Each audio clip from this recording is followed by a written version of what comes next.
Bismillahirrahmanirrahim. Assalamualaikum warahmatullahi wabarakatuh. Selamat pagi anak-anak. Nah, bagaimana kabarnya hari ini? Baik, sehat? Alhamdulillah semuanya baik dan sehat. Nah, sebelum itu Ibu akan mengabsen untuk mengecek kehadiran anak-anak ya. Semuanya hadir?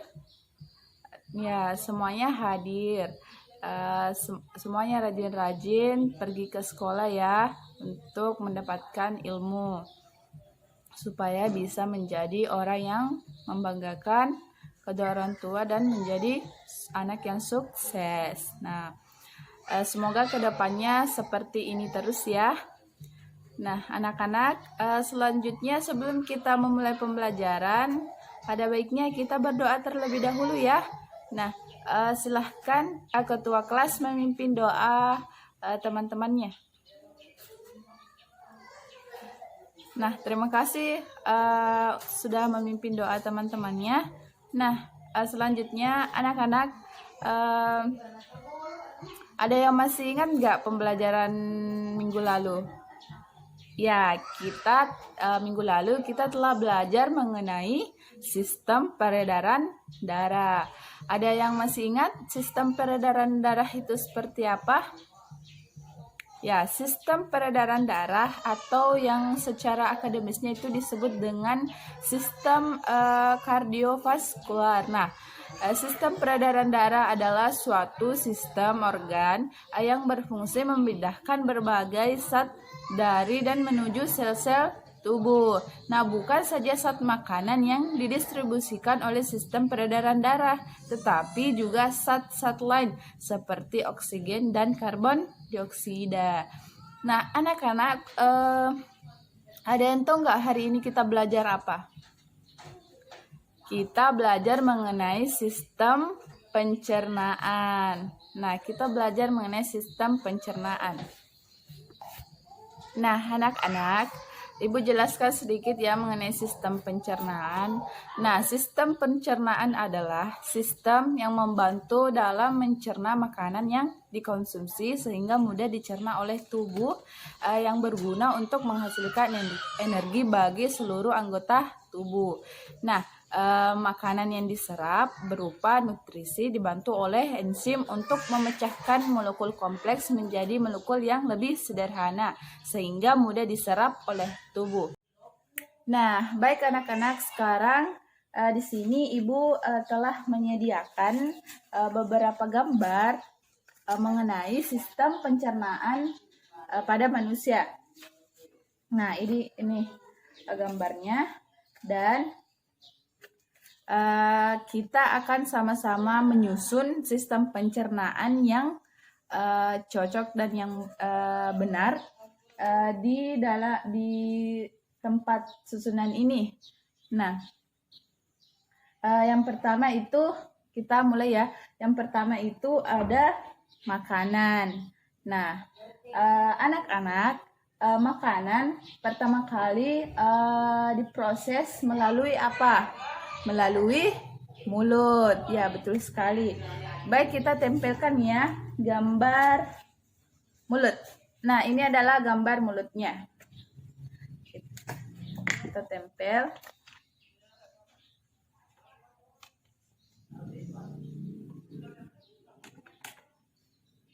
Kita tempel ya.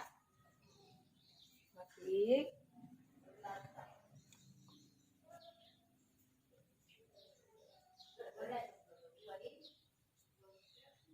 Nah, ini adalah proses pertama yang dilalui.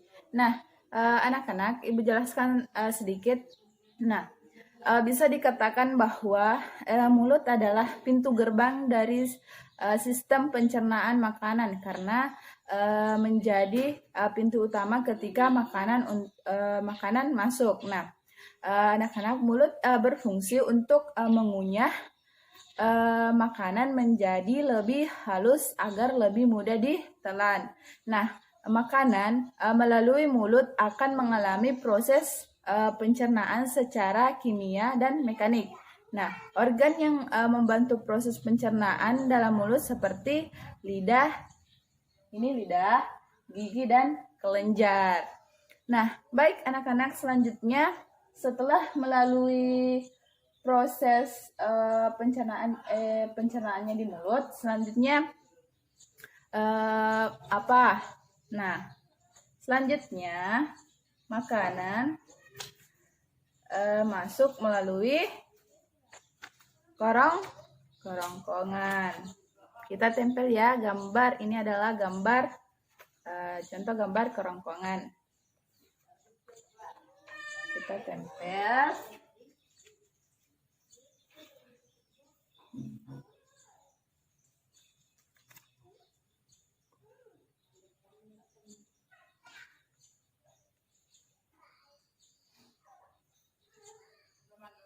Nah, ini adalah gambar kerongkongan. Makanan dimulai prosesnya dari mulut, kemudian masuk ke kerongkongan. Nah, baik anak-anak, Ibu jelaskan sedikit lagi mengenai kerongkongan ya. Anak-anak, kerongkongan berperan dalam mengantarkan makanan yang sudah ditelan untuk melalui proses selanjutnya dalam lambung.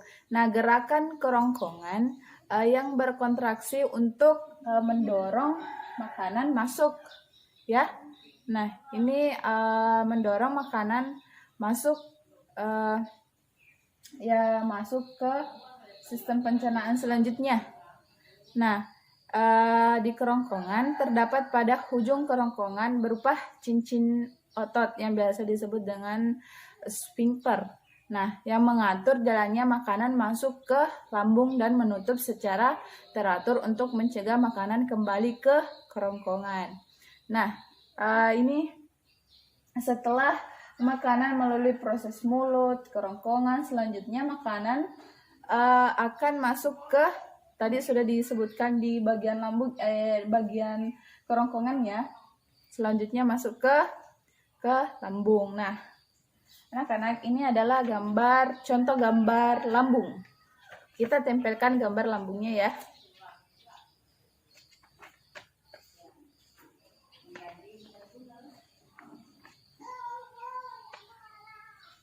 Kita tempelkan gambar lambungnya.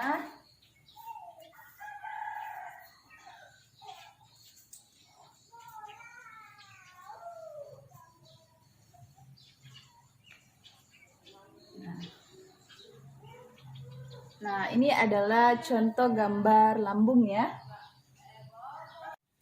Nah, baik anak-anak, Ibu akan menjelaskan sedikit mengenai lambung ya. Nah, lambung atau biasa disebut dengan ventriculus mempunyai bentuk seperti kantong. Ini bisa dilihat bentuknya ya. Seperti kantong yang menggelembung dan berada pada bagian kiri perut. Lambung berada pada bagian kiri perut anak-anak ya. Semuanya. Nah, anak-anak, lambung ini mempunyai fungsi.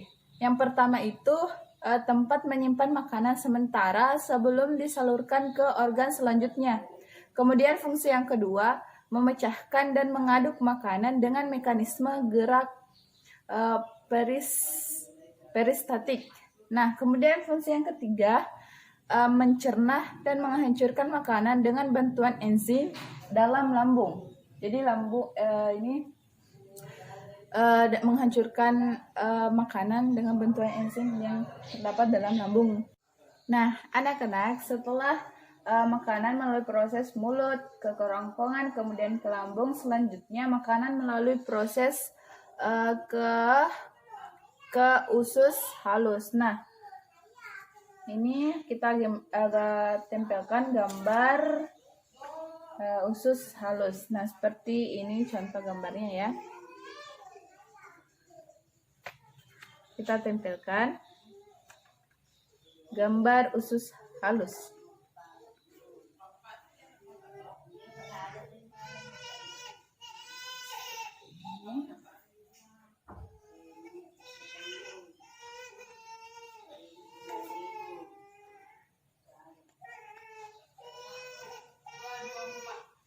Nah, Nah, ini adalah gambar mengenai usus halus. Nah, anak-anak, Ibu jelaskan sedikit mengenai usus halus ya. Nah, usus halus ini berbentuk tabung tipis yang panjangnya 10 meter. Nah, bentuknya itu seperti selang yang digulung, di mana permukaan bagian dalamnya penuh dengan tonjolan dan lipatan. Kita bisa lihat sendiri ya. Nah, hasil makanan dari lambung biasanya dalam bentuk semi padat atau biasa dengan bahasa biologinya itu chim. Nah, chim inilah yang kemudian dilepaskan secara sedikit demi sedikit melalui otot pylori sphincter. Bagian pertama dari usus halus disebut dengan usus 12 jari. Nah, terdapat 3 bagian utama dari usus halus, yaitu usus 12 jari, usus kosong, dan bagian dan ilium atau bagian akhir.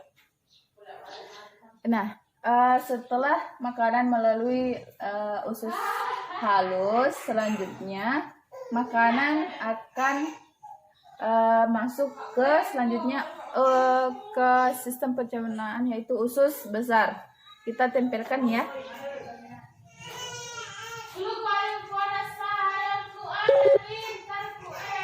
Nah, ini adalah gambar usus besar.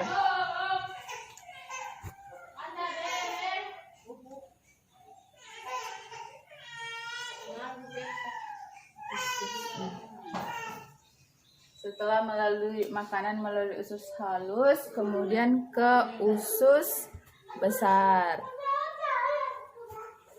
Nah,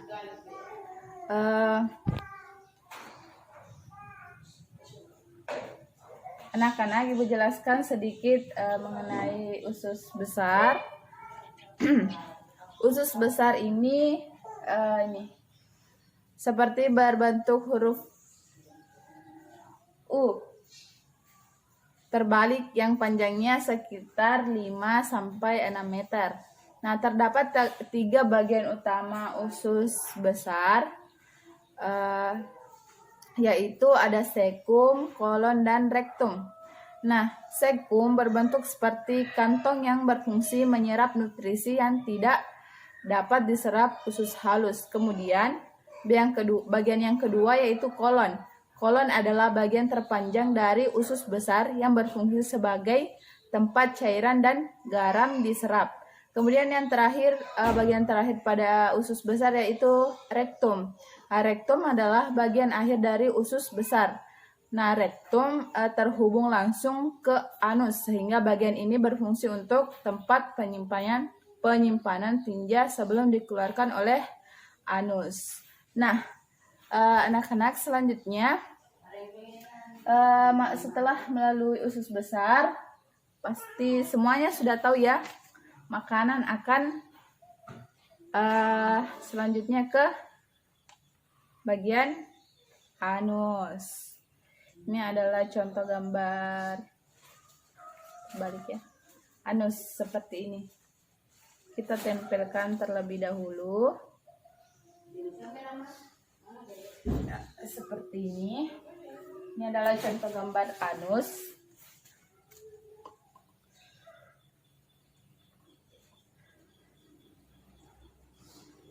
Nah, ini adalah bagian akhir. Nah, Ibu akan jelaskan sedikit mengenai fungsi anus ya.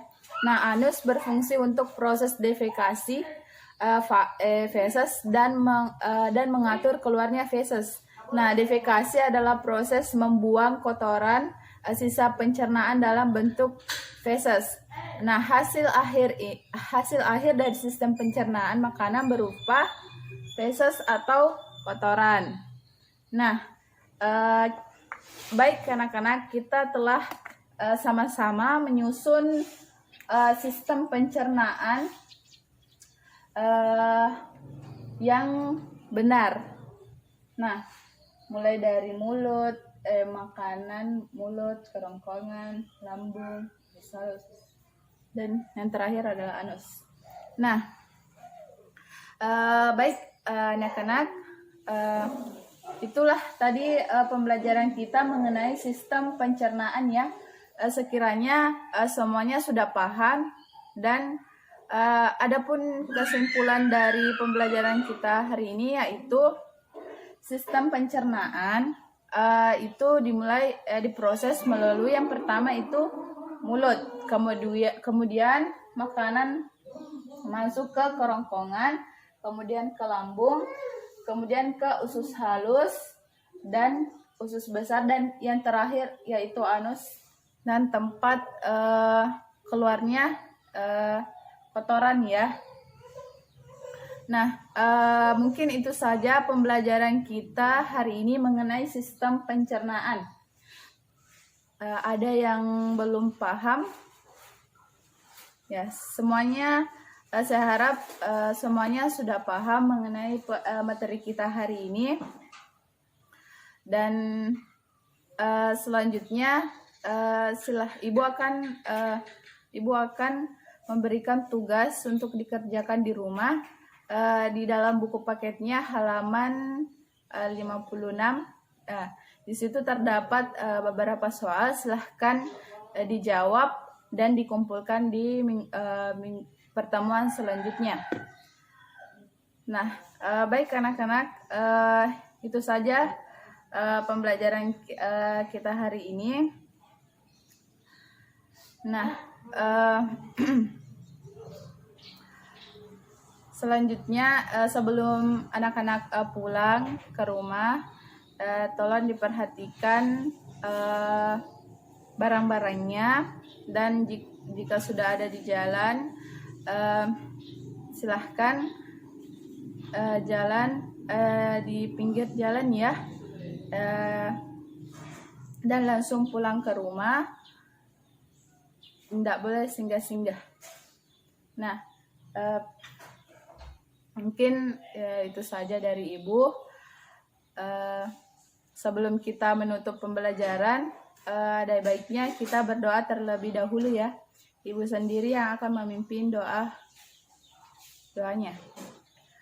Nah, baik anak-anak, sebelum mengakhiri pembelajaran hari ini, kita berdoa terlebih dahulu. Doa dimulai. Doa selesai. Sekian dari saya akhiri dengan ucapan Assalamualaikum warahmatullahi wabarakatuh.